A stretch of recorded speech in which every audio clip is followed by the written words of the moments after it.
This is the Global Travel Channel podcast show, and I am your host, Mark Philpott.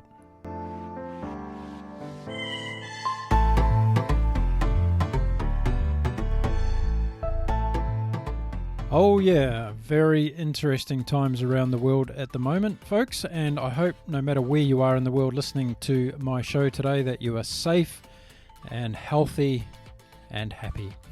So I thought we'd do something a little bit different on the show today. As you know, I interview people all over the world about their amazing travel experiences. And I thought with all of this confusion, media hype and everything else that's going on around the coronavirus, why don't we get somebody in to have a chat with me today who is an industry expert. He knows more about the aviation industry than anybody I've ever known in my life. And we're going to ask him a whole lot of questions about what's confronting the aviation industry today and how are they going to come out of this massive decline in capacity that's happening around the world in the last 24 to 48 hours. As many of you know, a lot of governments have put in travel restrictions. Those travel restrictions have had an immediate impact on the airline industry. And you're probably sitting there today listening to this show not really knowing exactly what impact that is. So I thought I'd get somebody on the show who does know what impact is going to happen, how it can help us prepare for our travel arrangements, not only in the short term, but what opportunities are going to come up in the medium and long term. So why don't we welcome my guest to the show today, and it's a very warm welcome back to the Global Travel Channel podcast show to Mr. Mark Martin. Mark, welcome back to the show. Mark, good day. It's an absolute pleasure being here today, and I hope you're sneezing in your elbow and wearing a mask. Well, I'm in one of those fortunate positions that I'm self-isolated on my own sailboat, and already because Oscar and I don't have too much interaction with the outside world on a day-to-day basis, we haven't really noticed much difference with what's going on, Mark. And if we didn't watch social media, we wouldn't even know there's a problem. You know, that is so true. And interestingly, the advisory from the WHO is very similar to an advisory you'd give somebody going over to a third world country like the Congo or something. I mean, it's just it's so it's the same thing precautions you would take if you were to go over to Central African Republic or Ghana. Where you just have to maintain distance from people and sneeze into a tissue and it's wash your hands at least twice. Every time at every moment, the moment you get, you wash your hands. It's fascinating in many ways. Yeah, it sure is. Now I'm sitting here on my sailboat on the coast of Queensland in Australia. We've had 250 cases of coronavirus COVID-19 now registered in Australia. Whereabouts are you talking to me from today, and how many cases have you had where you are? Speaking with you this morning from India, and India reports about 92 cases even as we speak. I really think, I'm not very sure that's the right figure. The numbers should be much higher, but at least some concerted efforts are underway even for markets like ours where the government is stepping in with some level of action. Its efficacy and effectivity is yet to be determined, but at least it's something. Yeah. Now, we haven't heard down here a lot about what's going on in India. Is there a lot of widespread testing going on for the coronavirus? Surprisingly, we have no testing. We have no spots where one could pass by and give a cheek sample or blow into your tube or something. None of that happens. All that the government is doing is raising a tremendous amount of awareness, encouraging everybody to work out of home and stay at home. And if you have the symptoms, quarantine yourself, and pretty much that's it. But the streets are increasingly getting more and more empty. No one's attending. No one's going over to malls and movie theaters and multiplexes are are empty completely. Office complexes are hardly, just about minimal people there. So it's well, I mean, on the flip side, it's it's very very pleasantly interesting, because I get from where I am to the airport in less than 15 minutes when it would take me about an hour and a half. So it's made travel in India much more accommodating. Yeah, and more efficient. Yeah, fantastic. Now, whenever I want to speak to anybody in the world about aviation related matters, it's Martin Consulting that I reach out to. And in this particular case, you reached out to me and said, hey, why don't we have a chat about what's going on in the aviation industry, knowing full well that I'm very passionate about the aviation industry as well. And I think that for the purposes of the listeners today who might not know a lot of the details about what happens when something like this literally shuts down, and I've actually called the show today How a Virus Knocked Out the Aviation Industry, because basically it's like a boxing match, and 1 minute everybody's bouncing around the ring, everything's going well, and then the next minute, the analogy being there's been a knockout. And I think that's probably one way of kind of stating what's happened in the last 48 hours or so within the aviation industry. So thank you very much for accepting to come onto the show today and coming up with this idea for us to have a chat, because I want to give the listeners a well-informed, I guess, rendition of what's going on, asking you a whole lot of questions about the industry and how the industry reacts to this kind of situation and how long they can do that for. So that unlike a lot of information that's out there in the domain of the world at the moment via the internet, which is a lot of fake news, I wanted to get somebody who knows what they're talking about. So thank you for accepting that invitation. Mark, it's an absolute pleasure to be here with you, and it's always wonderful to speak with you about things like this, and matters pertaining more to air transport and airports and aviation, because this is one topic you understand so well, and you've been embedded in this for a very long time in your career, and it just makes it so much more interesting and easier for folks like us to share a perspective and an understanding. And I completely agree with you. There's been so much of for want of a better word, pandemonium kind of a situation with false information and fake news, and so much that is being propagated and spread to push widespread panic, and some of it I feel is unfounded. I think we're just in many ways I do feel we're overreacting, but yes, there is a core issue that has to be addressed. We need to take steps, but I do believe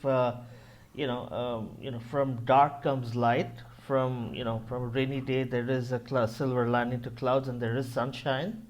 And I think it's preparing for the recovery is more critical and crucial now, as opposed to being embedded with and being inundated with what we have. Yeah, exactly right. Now, I've been researching profusely since you reached out to me a couple of days ago and suggested that we do this show together, and I want to read you a couple of things that I've read, because I'd like to get your perspective on them, and also to, I guess, inform the listener a little bit more about the aviation industry and what we're dealing with here, because it is an industry that's notoriously running on very tight margins. And they say that, if someone coughs somewhere in the world and it has a relation to the aviation industry, then the whole industry gets a cold. And we've got something a little bit more than just a little cough going on right now. So it's an industry that relies severely on the steady flow of passengers. And if passengers aren't boarding aircraft and filling them up to capacity or near capacity, then everything starts to get a little bit shaky. So I've looked at what the International Air Transport Association have been saying in the last couple of days about the current situation. And for those people that haven't heard of IATA before, it is actually the governing body of the International Air Transport Association, and it represents probably about 98%, I think, Mark, of the world's airlines and governing bodies within the world of aviation. And they're expecting that this coronavirus is going to have a $130 billion impact on the industry.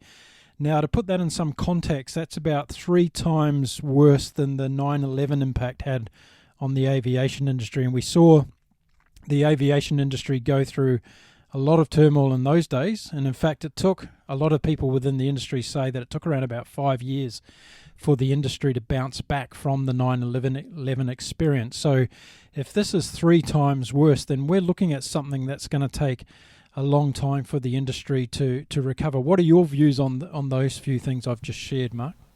Well, yeah, IATA's figures, 130 billion, is interesting because IATA's always been a industry association group that has been focusing on challenges that affect IATA members, but IATA collectively doesn't talk or raise too much of an awareness for low-cost carriers and low-cost airlines, except for its IOSA. So if you start adding in the low-cost airline and the LCC space and start adding in a lot of what you call downstream. Now, I'll explain that as we go along in this podcast. If you really start adding all of it, including the impact from aircraft manufacturing and everything that comes in, deliveries are going to be halted by Boeing and Airbus and Bombardier, ATR, Embraer. So if you really start looking at all that impact, it's much, much higher, Mark. I mean, we're looking at least, we just did a very rough estimation on a piece of paper and an Excel sheet, and we came to a figure of about overall we'll have to really look at recovery and make up. The total impact should be roughly about $310 billion over the next 18 months. And that's something which is fairly significant. Yeah, that's amazing. And I think one of the points I wanted to start off with our discussion today was how geared up is the industry to react to a situation that we've just seen in the world in the last 48 hours? Because basically what's happened is prime ministers and presidents of countries have taken the decision to stop travel. And or when I say stop travel, stop international air travel. And as a result of that, literally within a matter of hours, the whole landscape of the aviation industry changed. How ready are the carriers in particular? Let's focus on them for a second, because we'll get into manufacturers, airports, and all the other peripheral impacted suppliers and vendors. But let's look at the airlines themselves for a second. How readily prepared are they for such a situation where literally their planes have taken out of the sky? Well, so let's look at how many aircraft there are at the moment. So if you were to look at if I were to help you visualize this, so the U.S. has got about 8,000 commercial airliner aircraft. So these include narrow body and wide body, and the ones that we're very familiar with as travelers. They have about 1,600 freighters. Latin America, 5,000 commercial airliners. Europe, Russia, CIS, and Turkey has got about 5,000. Asia, Southeast Asia, excluding China, has 6,000 commercial airliner aircraft. China collectively has 9,000 at the moment. And then you add the Middle East with 2,000. Africa is about collectively 3,000 airliner aircraft. That's commercial airliner, where folks like us can buy a ticket. And Australia comes in at about 1,800. So, and this is mostly the airlines which are there in Australia, the ones which are in service with Boeings and Airbus and 777s and So we're looking at about 40,000 airliner aircraft in the world. Okay, and out of 40,000, I mean, we just have at the moment about 1,500 to 2,000, at the most 3,000 that are flying. So you can imagine the impact just on the kind of revenue that would generate. So we're looking at no more fueling. We're looking at everything from an expenditure and an income coming to a grinding halt. We're looking at 357,000 pilots across the world, sitting around at home and getting bored. We're looking at almost 500,000 flight attendants, not operating flights. We're looking at about 1.5 million engineers. And so when I talk about aircraft engineers, there are two kinds. You have the B1 and the B2, and then you have the support staff. So we're looking at a total, manpower, human capital impact of about 2.5 million people. That this is just those directly involved with flying an aircraft. We're not going into airport services and ground handling and passenger service and call centers and you know and this is something which I don't think we've ever seen this before. During the time when we had avian bird flu, we had swine flu, we had MERS, the Middle East Respiratory Syndrome, which is shockingly identical to the novel coronavirus we're seeing at the moment, COVID-19. And then we had, even in the case of Ebola, the three outbreaks we saw, in all those, viral outbreaks, we saw, the market was ready with a test kit where you could blow into something, it would show up as a red, amber, or green. Okay, you had a blood test kit which was sent to every, even the smallest of lab and hospital had those little blood test kits. We saw a list of drugs that one could take to at least keep the symptoms under control and reduce the spreading of the virus in the body. We had a list of substantiative symptoms. We knew what happened on the 3rd and the 5th and the 10th and the 15th day, and we knew if you don't correct it on the 20th day, it could go worse. We also saw a list of very basic rudimentary drugs that one could take, doxycycline, and there's so many things that were there at that time. And I think what's gotten everybody, what's created this mass hysteria is that none of what I just mentioned exists in the case of COVID-19. And the best response that we're seemingly getting at the moment is, just wash your hands and stay indoors and avoid large crowds, and I think that's what's created this panic, and I really hope that we that the WHO and nations that have gotten together in this crisis, I hope they come together and they at least bring in more clarity with what needs to be done at every different stage, and some of the largest pharmaceutical companies should step in to at least try and come up with some frontline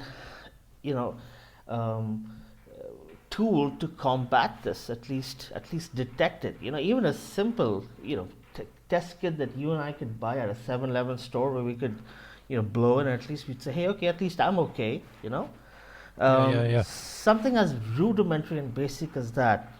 But I think the bigger worry here is the impact with the airline and the aviation business and even the cargo world. And I think that is something which is extremely significant. Now, when we're talking about a specific airline, and I wanted to use an example for our conversation today of, say, Delta Airlines in the United States, who have over 5,500 flights per day flying around the world in different countries, as well as a huge domestic network in the United States. So when they get told that they have to literally cease flying from Europe into the United States, what happens to the infrastructure? Where do the planes actually go to? Do they get grounded wherever they are in the world, or do they go back to a home base? What happens in that situation? Well, ideally, when you have to shut flights down and you need to hold your operations for a while, the first step is you park the aircraft wherever it is, and you do something which is for want of a better word, you mothball the aircraft. You do what you call a long-term storage, where you shut the engines, you seal off any outlets that are there. You kind of pack the windshield and the landing gear so that it doesn't corrode or deteriorate over the period of the storage intended. So certain steps are taken where. And along with that, certain tasks are also created where you come back and keep checking the aircraft after, 3, 4, 5, 6 a year, a year period of the intended storage. But it pretty much happens right there. If you fly from, let's say you flew from, Dallas to Chicago, and so the aircraft is in Chicago. It's parked there. I mean, you can take it out and fly it back over to your base or something, but you're not supposed to move the asset, because why would you fly it if you're going to fly empty seats? It doesn't make sense at all to put the aircraft online, Mm. So what happens in the case for the airlines in that situation where you've got an aircraft that's at a destination that it's flown to, it's put into mothballs as you're suggesting. What happens as far as the contractual agreement with parking fees and all that sort of space? Have we got airports around the world at the moment that have got an absolute overflow of aircraft sitting on the ground anywhere? We don't have, except for airports that is part of your hub. So for example, Singapore is Singapore Airlines, and Hong Kong is Cathay Pacific, and KL is Malaysian Airlines. So you would obviously bring your aircraft back to your hub, and you'd probably have to figure out a way how to park it. I mean, what we call colloquially we call it the Tetris parking plan. You just put your aircraft as wing and nose together, and you try and cram it as much as possible. And the whole idea is to just let it be there as long as it's safe, and as long as it's not affected by anything significant. We don't move, don't touch anything, kind of a plan. So what happens from a cost perspective, though, for let's say that Delta has a whole lot of aircraft at London Heathrow that should have been out of there 2 days ago, and they're sitting there on the ground. What cost are they incurring of being there through something like this particular stoppage? Okay, so let me help paint a picture for you here. Okay, so there are two elements to this, Mark. You have an upstream cost and you have a downstream cost. Okay, so let's assume that the apex is everything that comes and culminates to the airport, and what begins from the airport and goes beyond. Okay, so excuse me, let's talk about the airport. So everything that is pertaining to an aircraft that doesn't fly. So you got your landing charges, your parking charges, your aircraft, your ground handling, your cleaning, your airport services, a lot of which is associated directly with keeping an aircraft on ground is what you spend. The actual financial impact is what you have already committed. So if I were to look at the downstream, so let's assume from the airport, if we go backwards to which is the supply chain coming in, things like catering, flight kitchens, your airport aircraft, your exterior and interior cleaning, your technical ground services, your packaging, food and beverage, food supplies, the guys who give you your plated meals and the meal bots and the little beer you have on board, navigation information services, which is your paper charts as well as your flight navigation, weather information companies, guys who provide transport and transportation, even as simple as crew uniforms and crew appearance, bus services, trucking, logistics, supply chain, cargo, warehousing, freight forwarding, part supplies. And of course, a lot of this is, so when you have a transaction, you obviously have to pay your taxes to the state. So you have your GST or your VAT or tariffs or trades or import. And if you really want to go further back, you can actually go back to the point where aircraft manufacturing also gets affected, So if you were to look at everything that comes in or culminates at the point of travel, the impact is significant. And we can look at the amount of jobs that are affected. We can look at the amount of households that are at the moment, stand to get fairly badly hit. And we haven't even gone into the upstream part which starts from the time an aircraft takes off, when you have to actually initiate a flight, Mm. So just by looking at the downstream part, Mark, I mean a sitting aircraft is a tremendous amount of financial pressure on everybody. I mean, you're not making payments. The guys who are supposed to take the money are not, are not getting paid. Uh, you have to at least cover a minimum cost for your aircraft being on ground, and that's significant.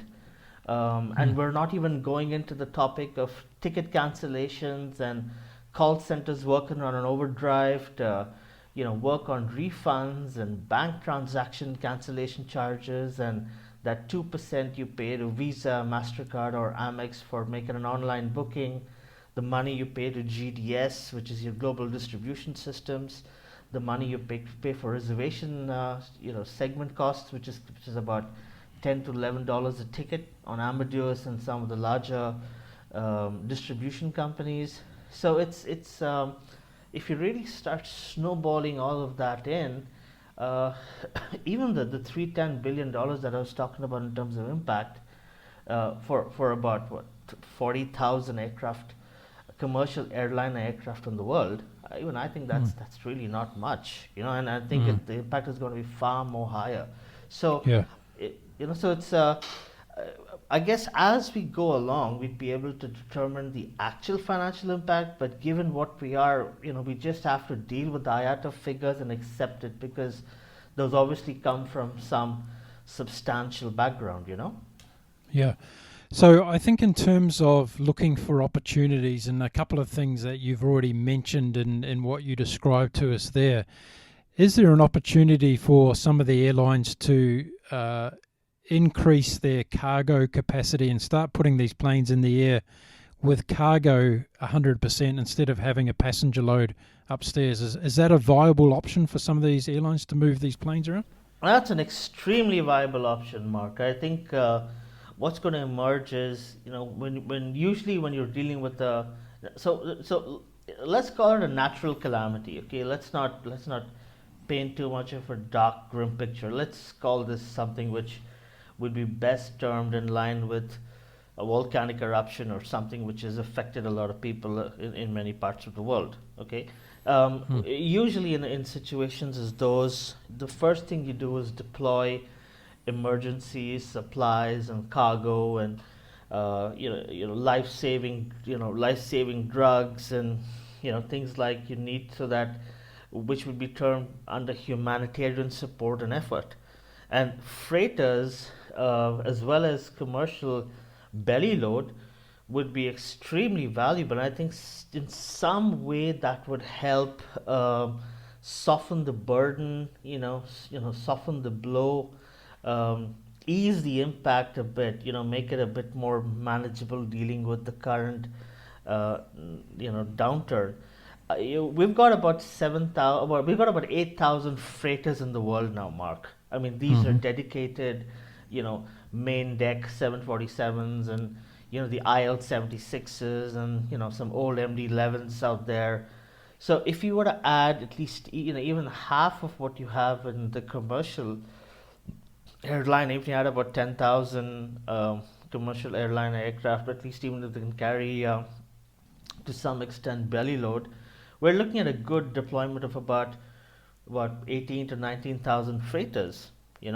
So that should at least help, at least create some level of revenue churn. And some of the upstream elements which I was going to talk about, things like air traffic control, air navigation charges, your landing parking, your line maintenance, spare parts, and all that comes in as part of like your fuel revenue, your consumables, and so on. At least those elements open up to some degree, and we at least create some level of economic movement, so that the recovery, so when we do decide to come back, and which I know for certain should be, I mean, it could be anywhere between 12 to 18 months, but when that does occur, at least we have some system or some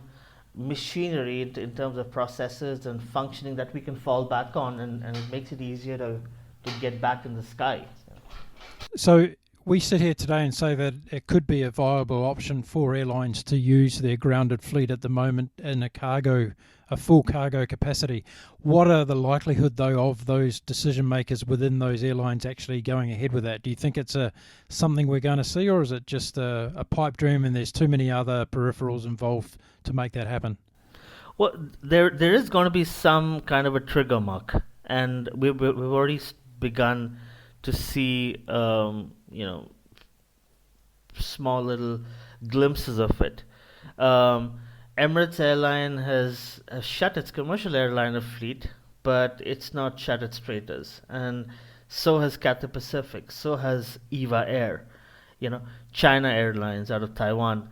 Most of the airlines have kind of kept their freighter fleet on, and in some sense, the operations have actually doubled.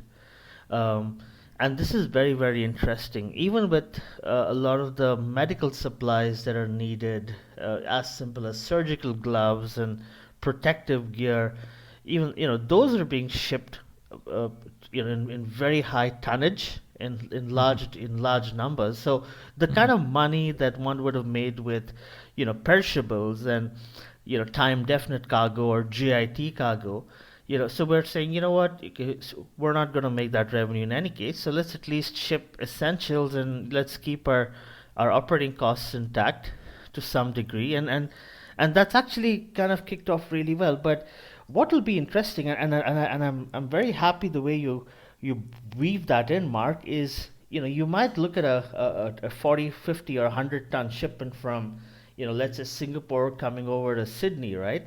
But the grassroots distribution from Sydney into the interior parts of Australia, I mean, that can be done on some of the general aviation fleet we have, or some of the Boeing 737s, or the CRJ 200s, or the ATRs, or the smaller, the Twin Otters.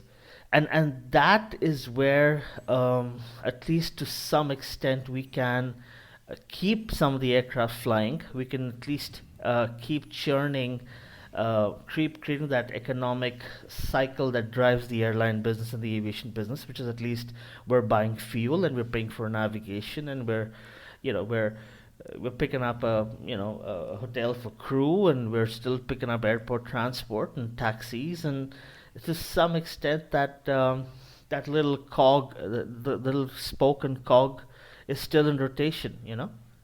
Yeah, well, one of the reasons I thought about this as a potential idea was knowing the European aviation landscape as I do. There's a law in place that basically says, in regards to their flying slots of aircraft going into European airports, use it or lose it, right? So if you don't actually use your flying slot, then it's going to be given to somebody else. But I've seen that the European Union's come out today and actually said that they're going to suspend that law until the end of June. So they're going to give airlines the opportunity to use those slots as and when they want to, without the fear of actually losing them between now and the end of June. What's the situation around the rest of the world, Mark, in relation to flying slots? Is it something like, if we look at a Japan, for instance, are airlines dictated to actually having a flying slot for a particular period of time before they lose it, or how does that work? By its definition, flying slots work when there is a significant or tremendous demand to fly into a particular destination.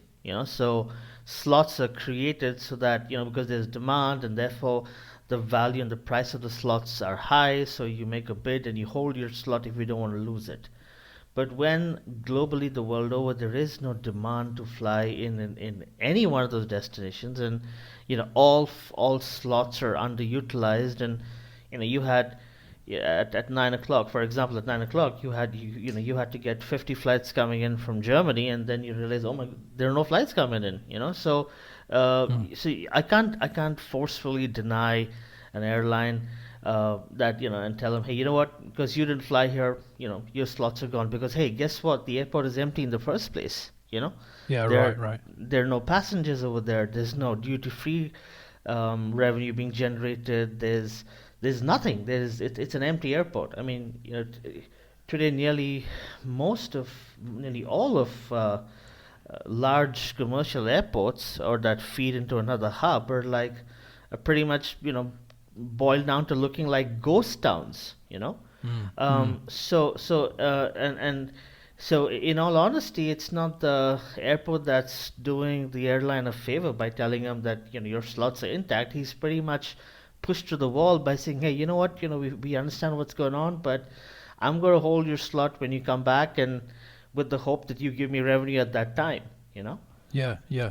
Now, another one of the interesting peripheral costs and logistical challenges that are confronted by the airline industry at the moment, and as I've been saying in the beginning of the show, that this situation has been changing almost by the hour, and I know that a number of airlines around the world that I've been looking at have got almost war room situations set up in their major hub locations. They've got their senior management team sitting around a boardroom table, literally making decisions on the fly as another country makes a decision on whether there's going to be travel bans imposed.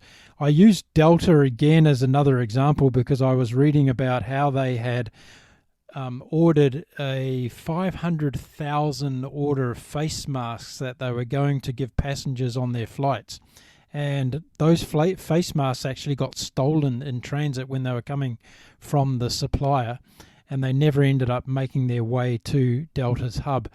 And the significance about this is that the cost that the airlines have already put in place trying to get additional face masks, hand sanitizers and everything within their infrastructure to make sure that they've got the cleanest possible environment. But when the tap gets turned off and they're not allowed to fly at all these precautions that they may have been planning for have actually gone out the window. Oh yeah, no, absolutely, and it's the same. And if we really want to, go back to where it started, I think a lot of it is large companies like Google and Microsoft and Amazon and everybody in the world who, literally said, you know what, you guys don't need to travel anymore. You don't need to come to work anymore. Stay at home and work from home. And for airlines, I think the bigger, that's something which is very unfortunate because, clearly, everybody from Delta, Southwest Airlines, and I mean they were trying to make travel a bit more safe. When you run an airline, Mark, one of the significant elements that you have to factor is called safety and SMS. And SMS talks about how do you manage safety. It's a system for managing safety. So they were playing the SMS element, which was with the intent of trying to make air travel more safer, and at least you're protected, we're protected, the aircraft is protected, and we're not going to, we're taking, whatever precautionary measures that are needed to prevent this virus from spreading. But what about things like leased rentals? I mean, an aircraft costs $70 million, and you have to pay a leasing company at least $200,000 a month for an aircraft, whether you fly it or not. What about bank loans? How about the money you got to pay for employee pension funds?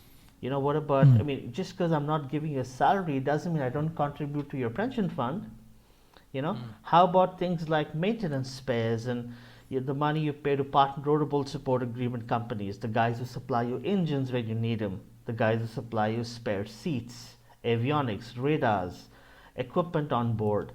Those payments have to be cyclically made every month. Whether you fly or you don't fly. And I think when we, and that's exactly what I was trying to say, when we get over this, and that's when we can open up the calculator and say, oh my lord, I mean, is that how much we need to pay? And when I was talking about a recovery, Mark, for the 6-month impact that we've seen from airlines reducing flights and grounding aircraft and airports, and air navigation and fuel not being sold, and hotels going empty, and duty-free revenue not being generated, car rentals, advertising on hold, marketing, events, sporting events, and plus the revenue that each state makes from taxes. If we start looking at all the impact, it would take us the next 18 months to recover from the negative loss. So I mean, so when we get over this, that loss has to be apportioned over the next 18 months so that we make up for the loss. We can't, I mean, no government is going to walk into an airline or an airport with a blank check and say, all right, tell us what your loss is and I'm going to pay you back, Well, I was going to ask you about that because I think if we go back to the 2008 financial crisis, we saw a massive impact on the aviation industry back then. We saw the mergers, for instance, between Northwest and US Air. And as a result of that merger, we started to see a lot of changes in financial strategy within the airline industry. And you talked just there about leasing aircraft. I know today Delta actually own 99% of their equipment. So there's been a significant change in the way that they've looked at their infrastructure. They've also got additional revenue streams that they're not 100% reliant on just the airline passengers. They've got kind of peripheral businesses that have been set up, and online shopping is one of those, getting merchandise through customers, etc. So I think that, is this going to be another opportunity for the airlines to look at how to manage crises better going forward? I think there's one thing that comes very clear is that this crisis would obviously teach airlines to deal with similar, how to deal with similar situations, in future. But I think the most important takeaway is that every time we've been through something as impacting as this, what's really worked brilliant is how airlines have turned themselves around by either restructuring or lowering their cost impact or optimizing their entire airline model. One of the most significant transformations that we've seen, at least post September 11 and the 2008 financial crisis, is airlines which are more closer to home. Air New Zealand's restructuring was considered one of the finest that ever taken place. They just completely hived off their different businesses and realigning their operating models.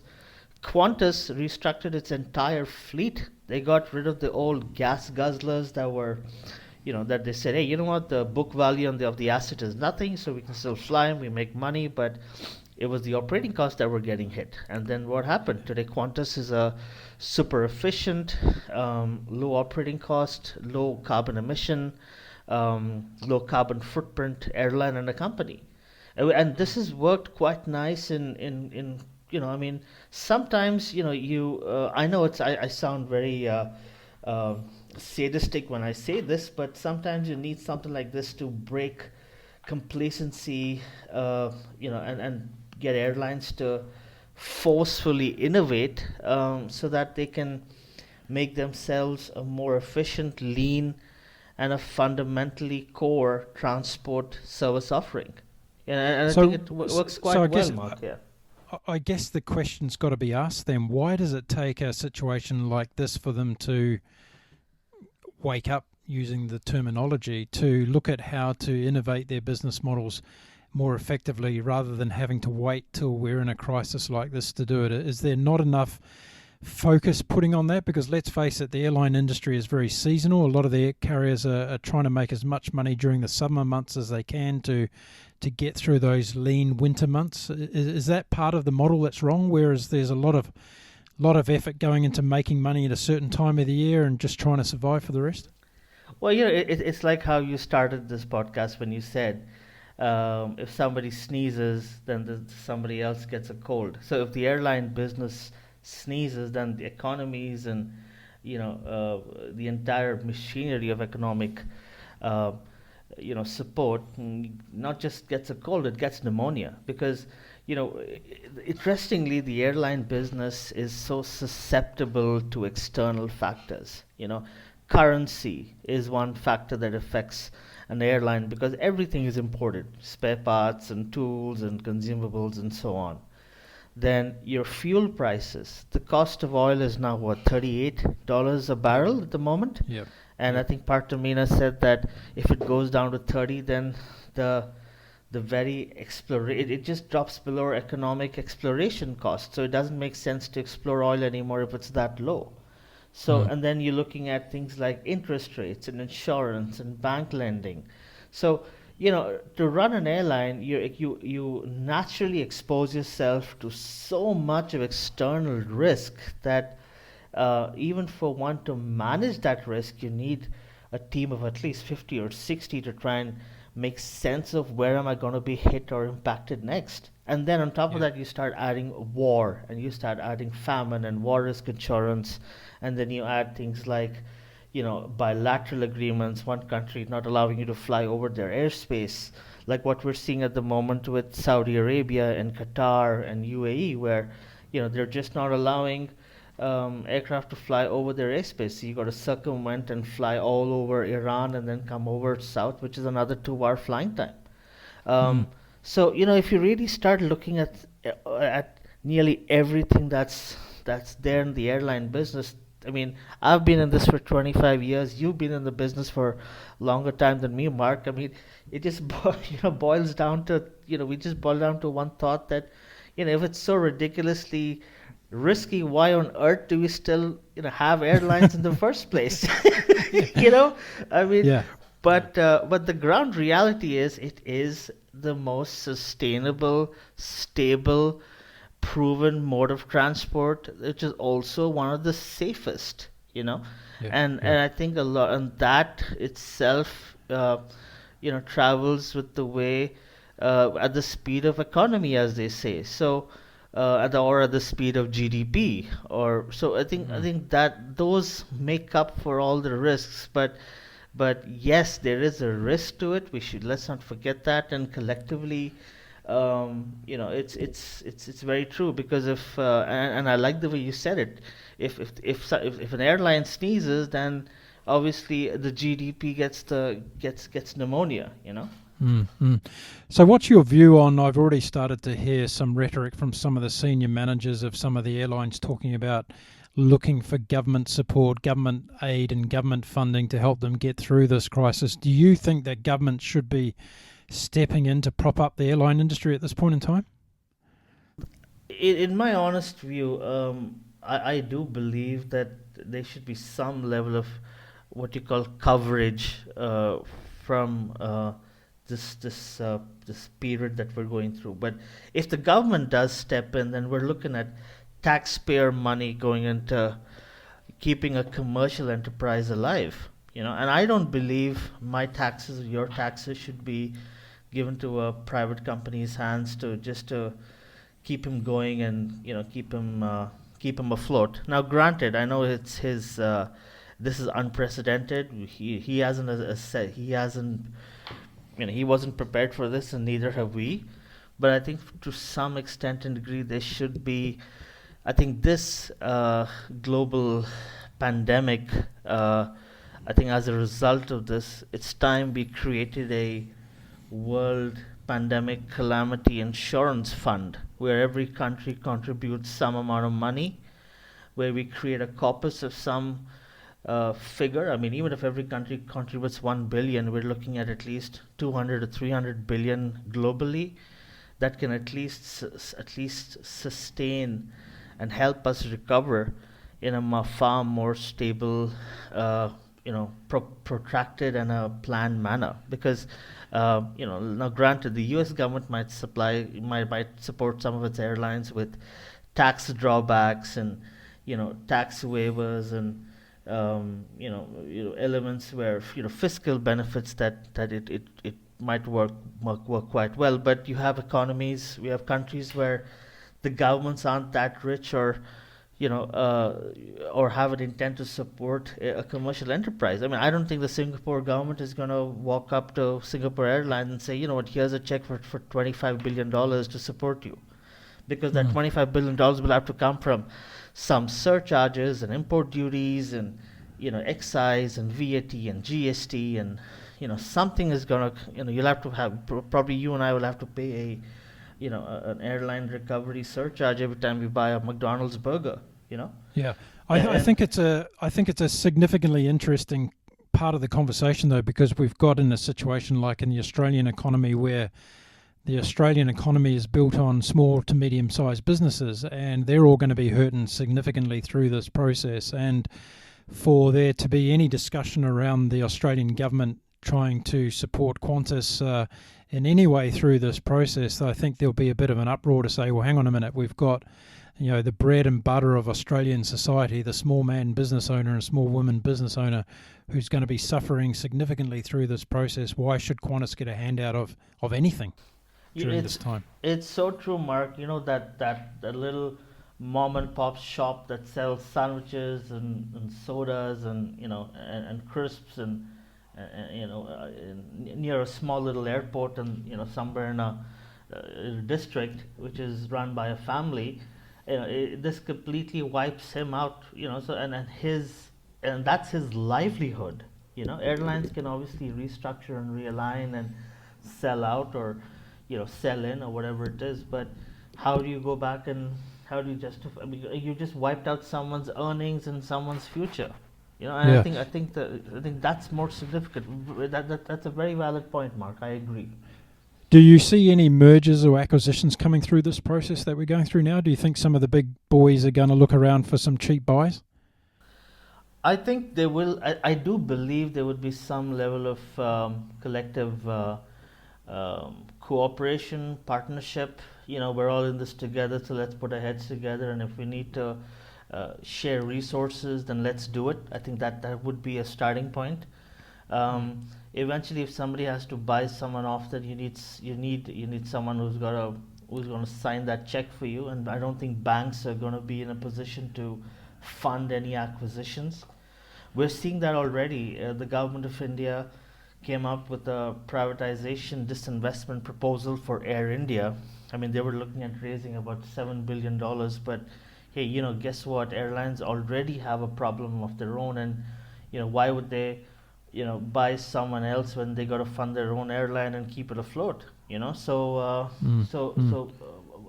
specific a merger and acquisition might not be advisable because obviously that needs some level of capital infusion. But having said that, I do believe there will be something more as part of a strategic cooperation or sharing of resources. I mean, as simple as if you got a better airline network or a maintenance facility in Jakarta, then I'm going to use yours, and I'll let you use my booking and GDS and my reservation system based out of LaGuardia, or so I think there'll be some level of interchange and exchange program that will help everyone collectively recover from this. I was looking in particular at the case of Norwegian Airlines, which is pretty well known within the industry to be on its last legs, and they're currently trying to buy up market share with very ridiculously low prices for their ticket prices, and I would foresee that they would be a good opportunity for an acquisition through a larger, more legacy carrier taking over those routes that Norwegian has. Would you agree with that kind of acquisition going forward? Oh, absolutely, Mark, and I think along with Norwegian, we can all, let's not rule out some of the more wealthier airlines from China. I mean, we're talking about, these guys have been silent, and obviously we have no way to figure out their financials because it's obviously privately and tightly held. But Yep. from a bigger perspective, I mean that the Chinese airline business is clearly a sleeping giant, and once they wake up and if they start making global acquisitions, then we're looking at a completely different aviation world. And I mean, let's face it, China's already captured pretty much of everything, including oil and gas exploration and shipping and Hanjin lines, and so they've had interesting first comer advantage, and it's just a matter of time where we'd see Chinese airlines step up to the plate and start pretty much signing blank checks to acquire whatever they want in terms of airlines or operations or regions or hubs or whatever it is, and I think it might just be a good thing because it would bring the world closer together in many ways, and if at all it'll be more centered on sustainability. I mean, jobs won't be lost, revenue will still be maintained. Everything from downstream and upstream revenue and expenses will be taken care of. Airports will be busy, hotels would see check-ins. You probably have a queue for car rentals and airport taxis. So I think it should be quite positive, and over the last couple of weeks, I must confess I was trying very hard to not look at this, with the perspective of it being a doomsday or the end of the world. But if I've heard reports from folks in Bangkok and Thailand where they actually sent me pictures and videos of the whole city literally empty. There's nobody in the Yeah. MRT. There's nobody in the streets over there. Mm. Restaurants are dead. Yeah. They're nearly all of them have closed down, and it's frightening. So anything to not see that would be encouraging and welcoming. And if it means, if it boils down to some of the heavy hitters in China kind of start looking at a complete remobilization or reviving of the world air transport, air travel business, then so be it. I think we're going to see innovation come through in this crisis, as we already have, and I'll give you a very local and very personal example. Every Friday night, I walk my little puppy dog up to the local fish and chip shop, and we buy our fish and chips, and we go and sit down at the beach and enjoy those for dinner. I was talking to the manager of the fish and chip shop on Friday night, and I said to him, "How's business?" He said, "It's died, but I've just got an idea on how I'm going to increase it." And I said, "What's that?" He said, "We're going to do home delivery starting as of tomorrow." So I went up last night and I said, "How's the home delivery orders going today?" He said, "I can't keep up with them.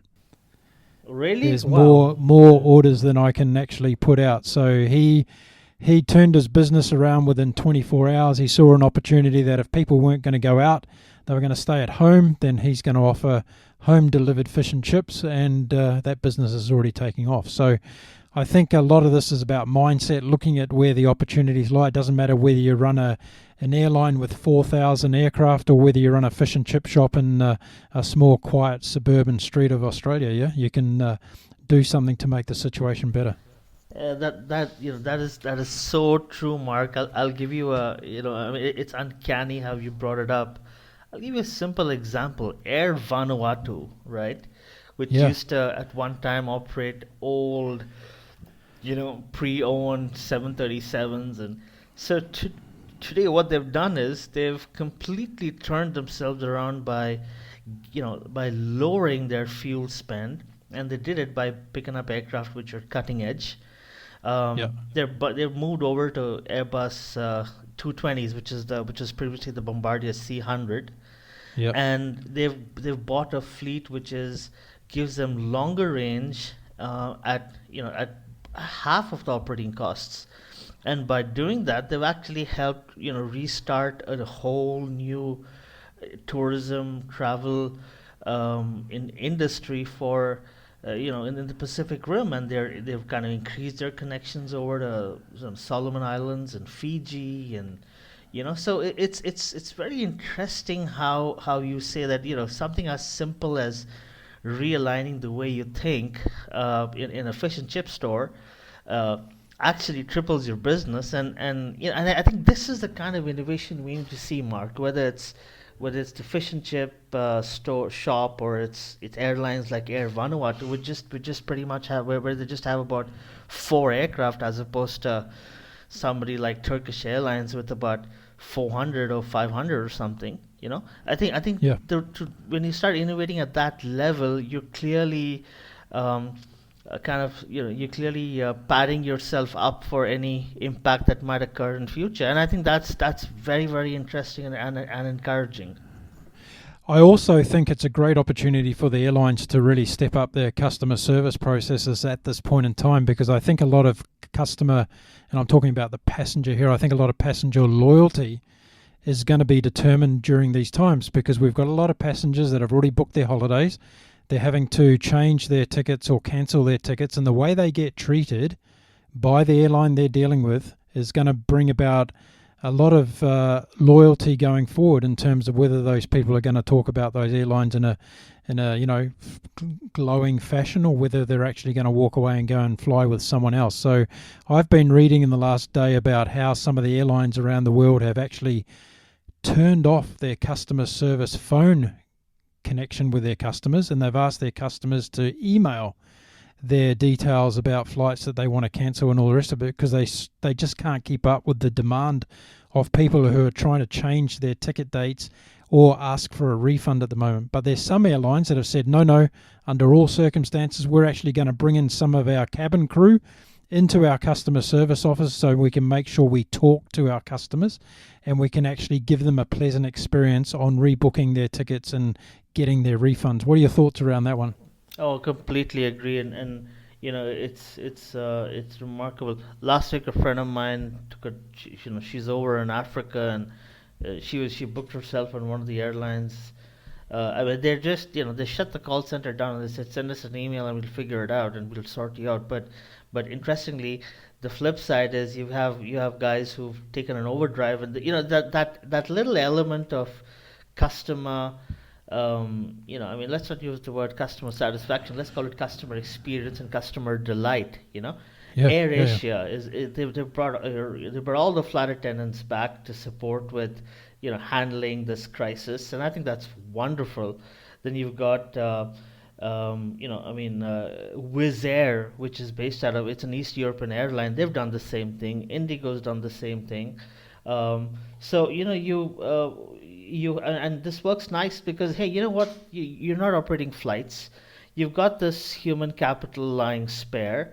They're going to be doing nothing, and so may as well bring them over, and we'll pay you half your month's pay or something, or we'll still give you a salary. Just help out, and let's manage this together. And I think that's a wonderful. It's terrific in the way. That even in HR and human capital and in people management and people resourcing, we still have options to innovate, and I think that's it. That's the level of innovation. That's the kind of innovation you need. I mean, there's no rocket science in this. It just takes simple common sense. Do you think there's an opportunity here also for the airlines to be a bit more innovative around their maintenance schedules at the moment? Can they bring some of these aircraft in that are sitting on the ground doing nothing and do some maintenance that might have been booked for another couple of weeks in advance? Can that be done?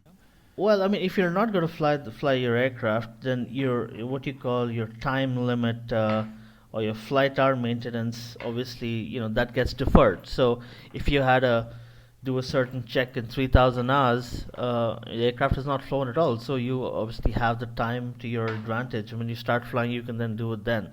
But in specific to changing a maintenance plan so that we could start doing a lesser number of checks as opposed to more before, I think that's not going to happen because that would compromise safety and airworthiness to a significant degree. I mean, there may be some level of a hybrid or a supplemental maintenance plan which says, okay, well, I mean, since you didn't fly for the last year, then you could just do the following checks and you should be fine. But I don't think we'd altogether get rid of maintenance actions on an aircraft or a helicopter or a business jet. That's not going to happen. Okay, what about pilot training? Is this an opportunity to bring in all the pilots and give them additional training? And again, in a situation like I just outlined with the potential of the aircraft, maybe the pilots weren't meant to be scheduled for their training for another month, but because they're not flying at the moment, is this a time to bring them in and do more training? Well, this is a very, very good time to revisit all that we kind of brushed under the carpet, like CRM and emergency, like things like upset recovery and emergency situations on an aircraft, or just about as simple as classroom situations or simulator sessions, and where, or even get back some of the old guys, the old pilots who retired and with significant experience, like 40,000-50,000 flying hours, to bring them back and have a talk with some of the younger pilots on how they did things and how they dealt with stress, and how they managed emergency situations when the chips were down. And I think this would be a nice time to take a break and and at least do something to make the best of the time you have.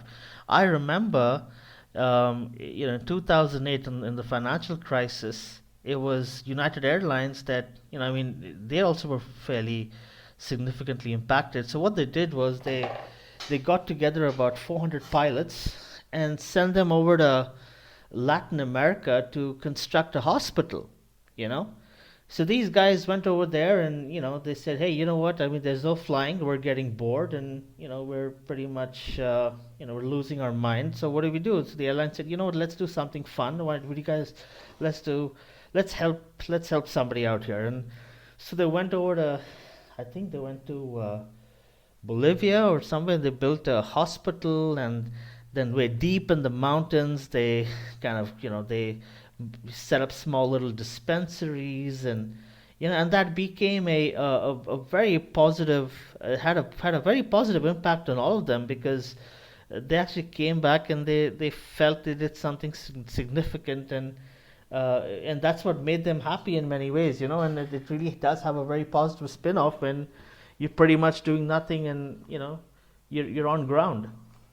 Significant point, because I think we're all very much looking at the financial impact of this particular crisis and what it can bring, but we've also got to take into account for the longer term the emotional and spiritual impact of this crisis, and people being isolated from their friends and families in a lot of cases, people being isolated from their work colleagues, isolated from their routine that they're used to doing every day, getting up and going to the office and doing all those things. So I think that point you just raised about doing something compassionate in that case, giving out and helping people through this crisis is another great thing. Now, before we finish up today, most of my listeners are travellers, Mark. They want to be getting on planes and shooting off around the world, whether they're travel bloggers or travel writers or photographers or sports people getting ready for the Olympic Games. They want to know what's going to happen with this travel ban in terms of, are there going to be bargains available for us travellers when the airlines get back in the airs again? How's that going to work out? Well, I mean, some of the airlines that still have a fleet deployed are, you can get some extremely good deals on commercial airlines. I mean, we're talking about you can get a business class or a first class ticket, possibly at the cost of a coach that you once paid. We could also see, low cost carriers are selling tickets for as low as $20, which is ridiculous. But but this is not going to last long, Mark. It probably be for a couple of, may at the most about a month and a half, and then they'd probably have to keep the aircraft down, because even if you drop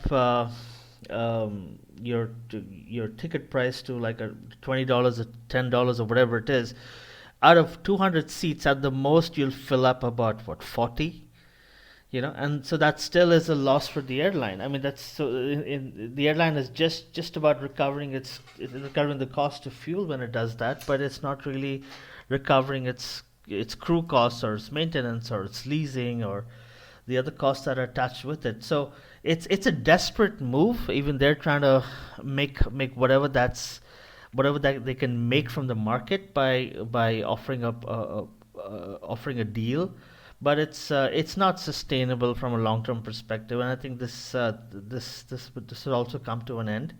I think collectively, the best thing that we could tell everybody out there is stay safe, and clearly, I think for some weird reason everything centers on personal hygiene, so that's good. And and I believe we will overcome. This is just a phase, and I hope we get over this as soon as possible. And I think everyone needs to come together, including the big pharmaceutical companies, to come up with a concrete plan to permanently suppress it as opposed to contain this from spreading. Great way to end the show today, Mark. And as always, it's been a pleasure having you on the Global Travel Channel podcast show. I'll get you back on the show after things get back to normal, in inverted commas, back in the airline industry, and we can have a recap on what actually did happen and see whether any of our foresights today actually came to fruition or not. That'll be very interesting in a few months' time. Mark, an absolute pleasure to be with you today, and stay safe, mate, and talk to you soon. Thanks, Mark.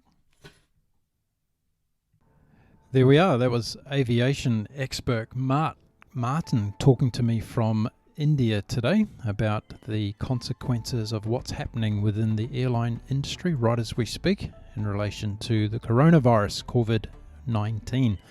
So as you can hear, there's lots of opportunities that will come our way as travellers.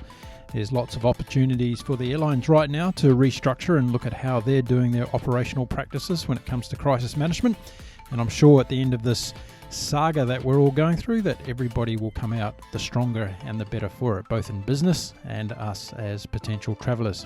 So that's it for this particular episode. If you're stuck at home and you've got nothing to do during this period of time, I suggest you listen to a whole lot of podcasts, and why not go over to the Global Travel Channel Podcast Centre at www.globaltravelchannel.com and have a binge session on all of our exciting podcast episodes. There's some fantastic ones there for you to listen to. Now, if you're looking at downloading the podcast, all you have to do is go to places like Apple iTunes under the podcast section, Spotify, Stitcher, iHeartRadio, Google Play, Castbox, host of other places. We even have a Patreon page. So if you head over to the Global Travel Channel Patreon page, these are all places that you can actually download the podcast and listen to it in your own free time. Well, before I say goodbye today, I just want to send out a blessing across the world to everybody, making sure that you're happy, healthy and safe. Remember to do the right things, which is to wash your hand and self-isolate if you need to do so. Otherwise, get on with your life, live it to the max and enjoy every day that we have. And until we meet again, my name is Mark Philpott and I wish you all a very happy and safe bon voyage.